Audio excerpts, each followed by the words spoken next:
You check your phone for the fourth time in 10 minutes. No new messages. Nobody liked the photo. Nobody replied to the text. And something in your chest tightens, just slightly, like a hand closing around a small stone. You call this loneliness, a mood, a bad day, something to shake off with a walk or a show or an early night. But the real answer is far stranger. That tightening in your chest isn't sadness. It's an alarm, a very old one, built long before phones, before cities, before language itself. And it was never designed to make you feel bad. It was designed to keep you alive. Here is the strange part. Your brain cannot tell the difference between social rejection and physical danger. Not metaphorically, literally. When researcher Naomi Eisenberger ran an experiment at UCLA, she put people inside a brain scanner and had them play a simple ball tossing game with two other players. Except the other players were computer programs. At some point, they stopped throwing the ball to the participant, just left them out. What happened next surprised almost everyone. The same region that lights up when your body feels physical pain, the dorsal anterior cingulate cortex, lit up when people were socially excluded.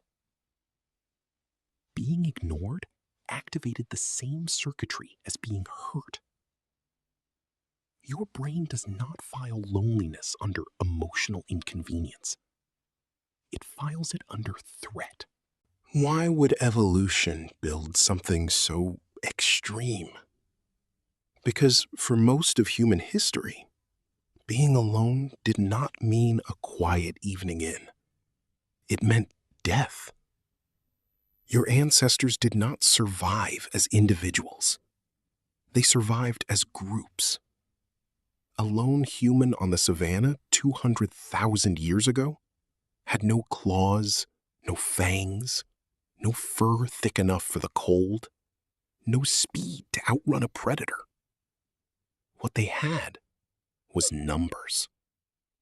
A group meant more eyes watching for danger, more hands to gather food, more warmth at night, more protection for children. So a human who felt nothing when pushed out of the group would wander off, alone, undefended, and within days, often dead. But a human who felt a sharp, uncomfortable, impossible to ignore signal the moment they were excluded, that human would do something about it. Apologize, reconnect, change their behavior, fight to get back in. That discomfort was not a flaw. It was a survival mechanism as important as hunger or thirst. Think about hunger for a second. Hunger does not politely suggest you eat. It nags. It escalates. It makes food impossible to ignore because starving to death is a real and immediate danger. Loneliness works exactly the same way. It nags. It escalates. Because for nearly all of human history, exclusion from the group was, in a very literal sense, starvation. Just a slower kind. Anthropologist Robin Dunbar spent years studying primate social groups and proposed something now known as social brain theory. His research suggested that the human brain grew as large as it did specifically to manage complex relationships, tracking who is an ally, who owes you a favor, who might betray you. This is expensive, calorie-hungry work, Evolution does not build expensive systems for no reason. It builds them because the payoff, group survival, was worth the cost. Which means your brain isn't just built to think, it's built to belong. Belonging isn't a bonus feature layered on top of human intelligence. It might be one of the reasons human intelligence exists at all. Here is where it gets stranger still. Psychologist John Cacioppo, one of the founding researchers in the study of loneliness, discovered that chronic social isolation doesn't just feel bad. It changes the body.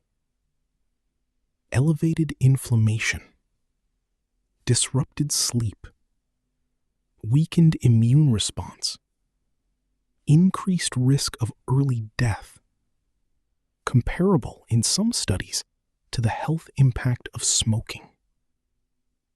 Your body responds to prolonged loneliness the way it might respond to a real, ongoing physical threat.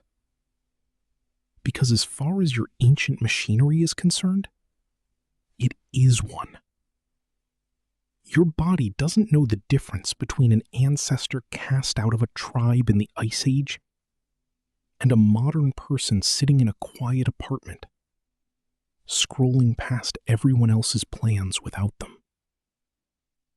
Same alarm, same chemistry, different century.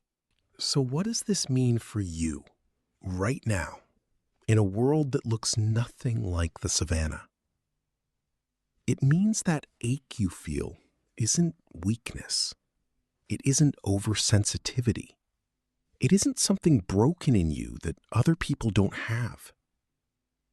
Every human carries this same ancient alarm system, wired in by hundreds of thousands of years of a species that could only survive together. But here is the twist inside the twist. The alarm was built for small, face-to-face tribes, groups of maybe 50 to 150 people, which is roughly Dunbar's proposed limit for stable relationships a single brain can track. Your alarm system evolved for that world, not for a world where you can see the highlight reel of thousands of lives at once, where you can watch a party you weren't invited to in real time, where connection is often a notification instead of a person sitting across from you. The alarm still fires, but the modern world gives it far more chances to go off and far fewer real chances to properly switch it off again. That's the mismatch. Your ancient alarm system meets a hyper-connected, socially thin modern life. Millions of contacts. Almost none of them the kind of contact your body evolved to recognize as safety. So what actually turns the alarm off? Not likes, not views, not follower counts. Studies on social bonding consistently point to the same handful of things your ancestors had access to constantly, and you may not. Eye contact, physical presence, shared activity, and voice. Actual voice, not text. Something about hearing another human's tone seems to register deep in old neural pathways as you are not alone right now. This is why a 5-minute phone call can shift your mood more than an hour of scrolling. Why a short walk with one other person can feel more grounding than a group chat with 50. Your nervous system isn't impressed by numbers. It's listening for something it recognizes from 200,000 years of practice. So the next time that tightening feeling shows up in your chest, the one that comes when a message goes unanswered or a room goes quiet. You don't have to read it as proof that something is wrong with you. Read it the way your ancestors would have had no choice but to read it, as information, as an old and honest signal from a body that has kept humans alive together for longer than memory. Not a malfunction, not a flaw, just an alarm, still doing exactly the job it was built for. Going off in a world it was never designed to survive alone.